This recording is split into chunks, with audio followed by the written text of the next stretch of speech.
So first, let's talking about linear algebra. This is branch of mathematics that just deal with linear equations or linear systems. So linear equation is just equations that involving, for example, 1-degree polynomials. And linear system is the several linear equations, like you can see here. So we have three unknown variable and then three different linear equations. In general, in the case, you can solve the equation and get the solution. So in Mathematica or Wolfram language, you can solve this linear system using first function is solve. So for example, you just define the linear system using this symbol C's. So three different linear equations, and you can just, okay, there are typo, this should be C's, right? You can just plug in this C's into the solve function and then specify the variables, and you get the solution, x29. So this solution given by set of rules, x goes 29, 16, and g goes to 3. And then you can plug in this solution into original equation, the C's, linear equations. Oops. You can check this is correct solution. But this solve function in Mathematica is not only for linear equations. You can solve any kind of equation, even it's non-linear, and like a polynomial degree more than 1. And another function you can use is called linear solve function. This function is specifically written for linear system. So in this case, the argument for this function linear solve is a matrix and then vector.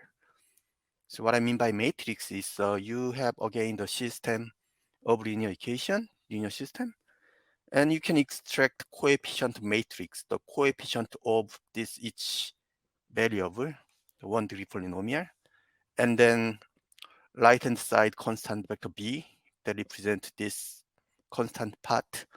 So for example, the coefficient matrix will be this one, and if you just check the matrix form of it, yeah, you can see this is exactly this one. And then right-hand constant vector b, as you can see in this equation, 0, 8, minus 9, negative 9. And you can use these two matrix and vector as the argument of linear solve functions. And this just return list of value, which is answer of this matrix equation. And another way to solve is using the inverse. Inverse is function that giving inverse of matrix when matrix is invertible. So as you know, when you have matrix equation A dot x equals B, you can get the solution x by dot product of inverse of the matrix A and B. So for example, like this one, simple way. And here, when I try to get this coefficient matrix, I just manually type in after looking at this equation. But we have a function called coefficient array. What this function does is just automatically extract constant vector and the coefficient matrix. For example, like here we have the list of equation and specify the variables. If you run it, you got the two output. This is the vector and this is the matrix.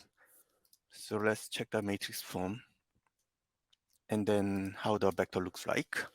But here, the difference is this vector C, this is the right-hand side, not the right-hand side scalar like here. You see the difference between sign, right?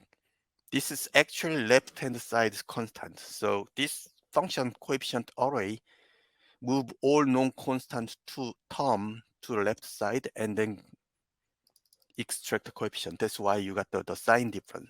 So to solve the linear system here using this coefficient array, you have to multiply negative to constant vector, and then you can solve the equation. So other function related to this linear system, you already see linear solve and the linear solve function, because this linear solve function is the function that created by linear solve. For example, here, if you just add coefficient matrix as the argument, then you got the function. What this function does, you can now apply any scalar vector. For example, you can add a negative c, then you got the same answer, or even just c, then you got another answer. So instead of solving system over and over whenever you're changing parameter c, you can just create one function and then apply this function to any scalar vector to get the solution. And inverse, you already see the inverse, and there are different type of inverse, Draging inverse, and also your function to compute null space of matrix and matrix length, determinant, adjugate, minus, and the more, or the function about the decompositions. And next, I'm going to talk about matrices. So matrices are very important mathematical concept, and Mathematica, the Wolfram language, they provide extensive support for working with both, I'm going to talk about the dense matrix or sparse matrix. So I already showed the matrix previous slide, like this one. So this is the, I'd say, dense matrix. Most of elementary matrices have numbers. So you can manually specify the matrix by using the curly bracket, 1.5, 1.6, this giving you 2 by 2 matrix. Another way to construct a matrix in Wolfram language is using like a table.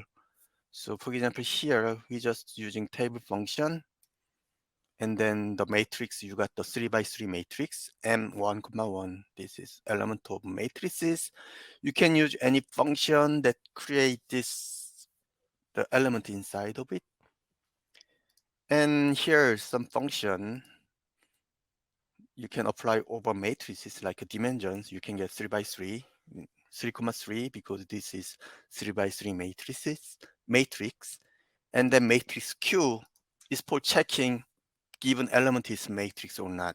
So this is case obviously get true because we know mat is the matrix.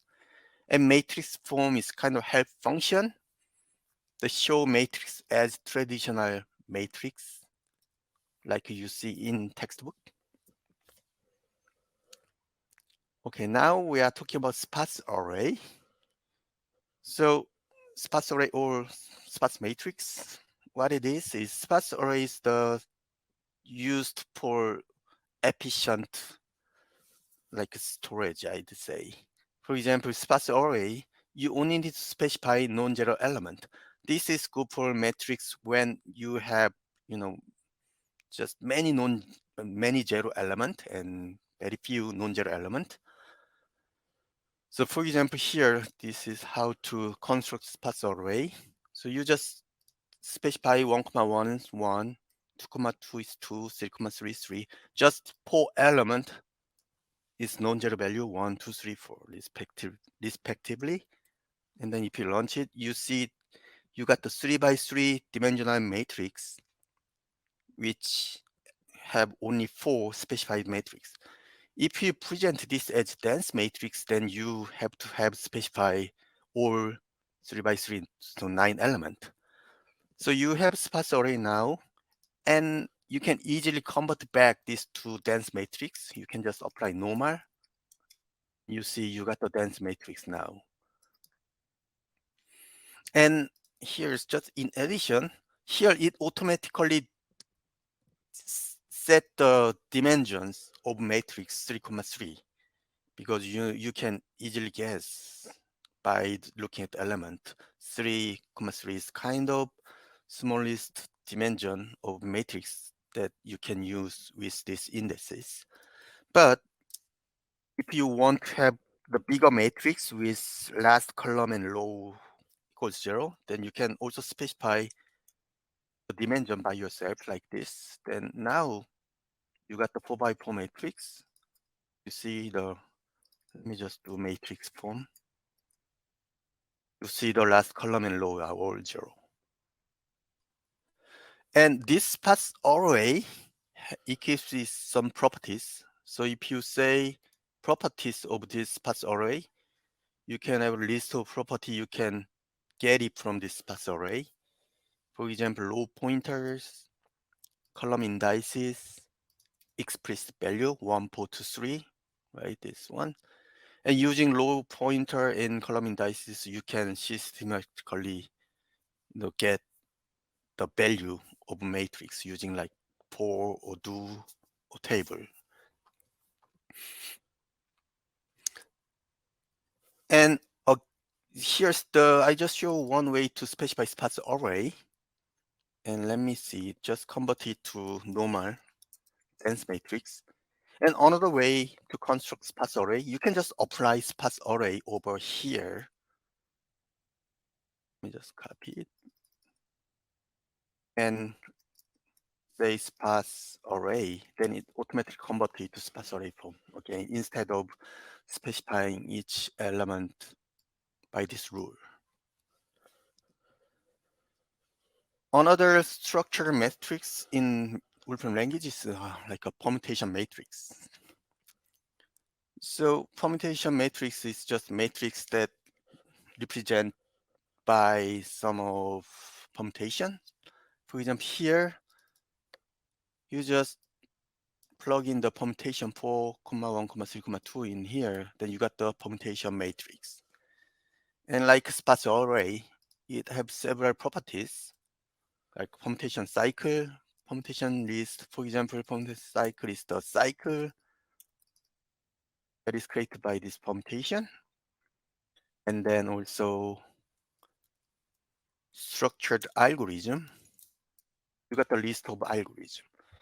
What it is if you know the structure of matrix, like here, permutation matrix, there's some operation you can easily, just for free, you get. For example, like permutation matrix, what you can know is like all the element of permutation matrix is 1, 0, 1, 0, and also determinant of permutation matrix, also 1 or -1, which is signature of this given permutation. Those things you get for free. What that means is some of operation like this function, internally, if you know the matrix is permutation matrix, you get the lots of speed up during the algorithm because you don't need to go over every element like when you have dense matrix. Instead of that, you just have the benefit of computation. So there are also summary properties. So in this case, you get the many summary, but you know the structure is permutation matrix and dimension is 4x4. Another structural matrix is block diagonal matrix. It's same as permutation matrix. You get many benefit by knowing this is block diagonal matrix. So here is the way to specify block diagonal matrix. Like you just adding the block, plug in block to function to block diagonal matrix, then you got the block diagonal matrix automatically. Addition, the properties, this is properties of block diagonal matrix. As you see the structural algorithm, this is the list of functions that benefit from knowing this is block diagonal matrix. And then again, the summary, you see structure is this dimension and blocks, like in this case, okay. So the reason you see this is because we already set B in previous matrix. Let me just clear the B and then run it again. And now you see B11, 12, B21, 22, those is the block in this block diagonal matrix, row permutation and column permutation, 1, 2, 3, 1, 2, 3, etc. And here the list of operations you can do over a matrix, like a basic the operation plus, multiply, the powers, and dot product, of course, inverse, the length, null space, row reduce, and pseudo inverse. This is kind of pseudo inverse which when matrix is non-invertible. and transpose, conjugate transpose, and many other functions listed here, eigenvalue and eigenvectors, etc. Okay, now it's graphs. So graph theory is the like branch of mathematics that deal with study of graphs. What is graph? Simply say is consists of vertices or node and edges. Edge is kind of relation between vertices, and graph also has large variety of application nowadays, like social network analysis, computer science, even machine learning. So let's first look at how we construct graphs in Mathematica. So this is just easiest way to specify graph in Mathematica using function graph and supply the list of edges. So first one will be the undirected graphs, the graph without direction. So here's the how we specify undirected edge, escape UE, escape V.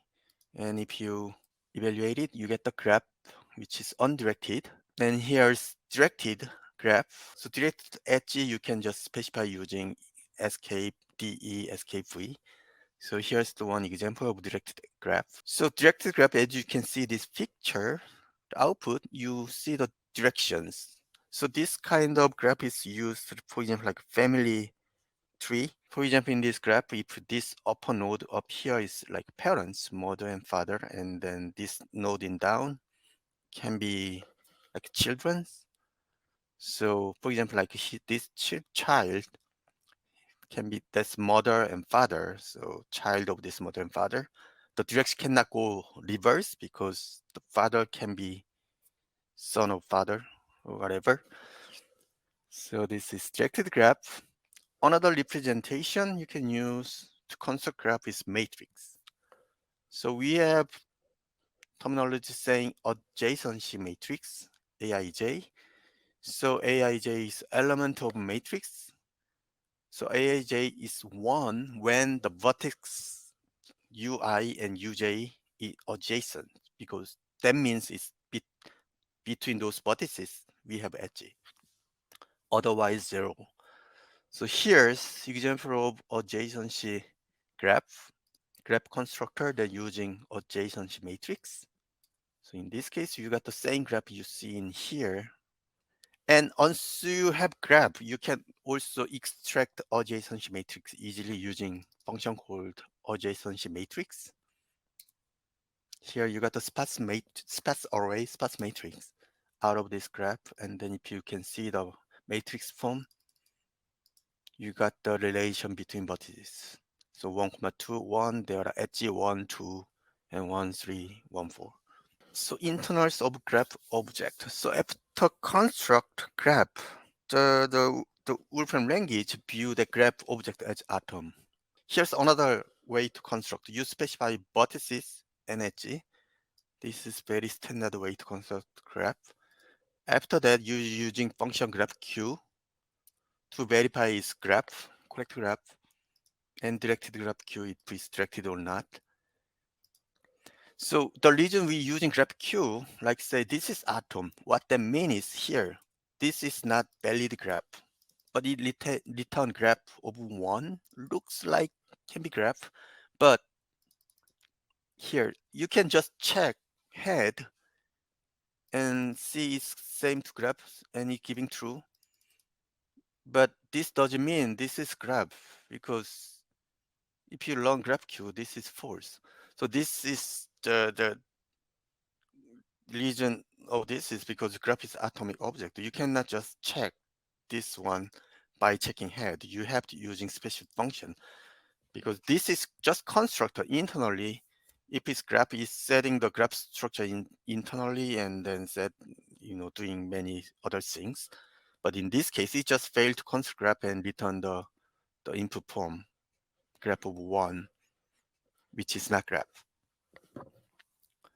So for example, that means, here's the special form, specific form of graph, vertex edge, you construct graph G. And if you know Mathematica, you can just easily think, okay, we can extract this vertex by using path, right? Like this one. But because this is atom object, if you do that, you got the error, like non-atomic expression is the position 1. Because this is atom, you can extract vertices of this graph by using the path. So instead of that, you have to use vertex list or edge list. Structural properties, there are many functions in Wolfram language that can know structure of graph. The basic property including vertex count, edge count. This just giving you number of vertices and number of edges of graph. And also vertex list, edge list, like I just show you, is giving list of vertices and list of edges. And local structure property of graph, including directed graph Q, undirected graph Q, and sometimes you have graph with both undirected and directed. We call that graph is mixed graph, and the mixed graph Q actually tells you if graph has mixed edge or not. Simple graph Q, check graph has any loop or multi edges, and loop free graph Q for checking graph have any loop, and multi graph Q if graph have multi edges. And here's the function for checking global property like isomorphic graph Q. So this is the function to test whether two graphs are isomorphic. So GNH. First of all, one of the reasons we have this function, you cannot just check graph by using equal if two graphs are the same. For example, like B equals G. In this case, giving true, that doesn't mean these two graphs are the equal. This is just happen in lucky situation. So to know two graphs are kind of similar, you have to using isomorphic graph Q. So in this case, giving true. Why? Because the structure are the same. What I mean is simply saying if you can find the map, one-to-one map between vertices of these two graphs which make two graphs are the same, then those two graphs are isomorphic. Here's another example. So if you see G and H, looks the same, but like a vertex list H are different. Even this looks same. If you do G and H, it's skeleton false. But using the isomorphic graph Q, you know these two are the kind of similar the structure. And another global property function, including acyclic graph Q, checking if graph has any cycle or not, and bipartite graph Q and connected graph Q, etc. And passes and cycle, I just telling about acyclic graph Q, checking graph have cycle or not. And here, there are functions that help you to find the like a cycling graph, like find Eulerian cycle, find Hamiltonian cycle, also finding paths between vertices, like finding shortest path. Graph diameter is the diameter of graph, graph center, finding center of graph, depends on the distance functions. So here's one example using the function find shortest path. This function can be used to find the way to out of some maze. So here's some simple example to do that. And we using grid graph to making maze with the spanning tree, find spanning tree is equal to 1, and then using some of style we specified here, background and base style, and then here you got the kind of maze.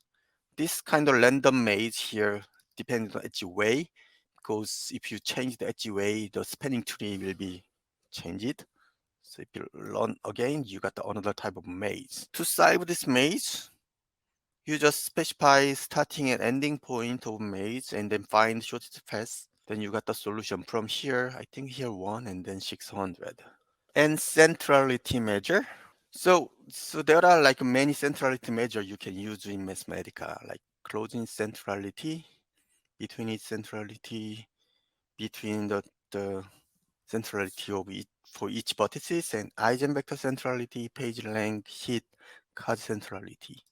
This measure can be used to find some kind of importance of vertex in graph.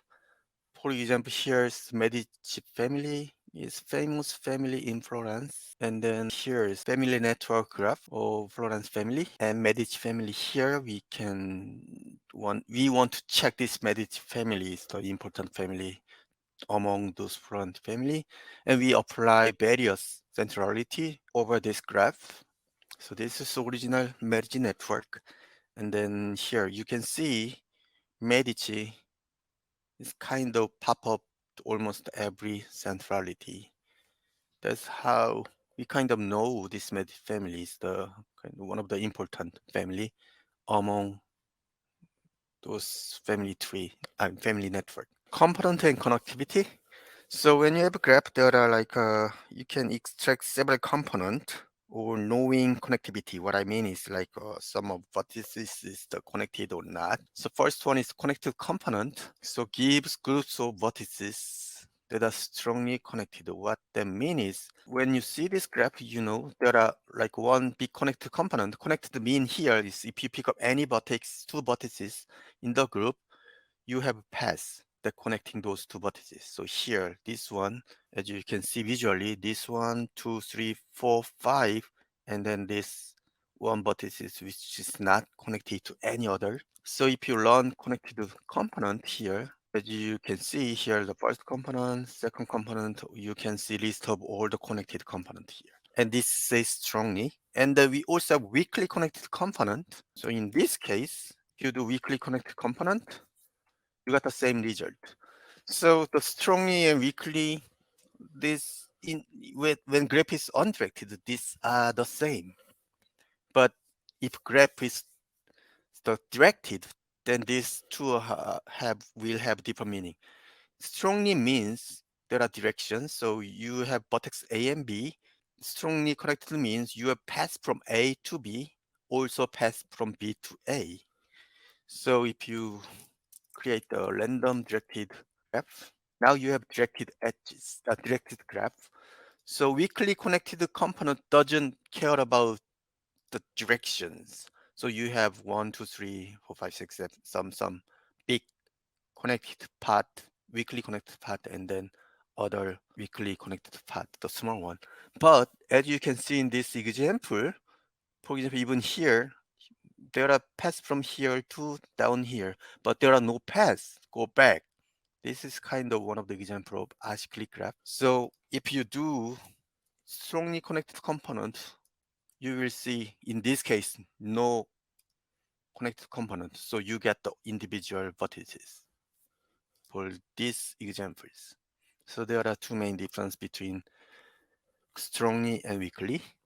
And k-core component, so it's about connected to at least k others. So instead of just checking one connection, this actually counting how many connections. And find click, so find the largest click. Clicks kind of complete subgraph inside of graph. Find click of this is 3, 4, 6. This is smallest complete graph, have the element 3 element, right?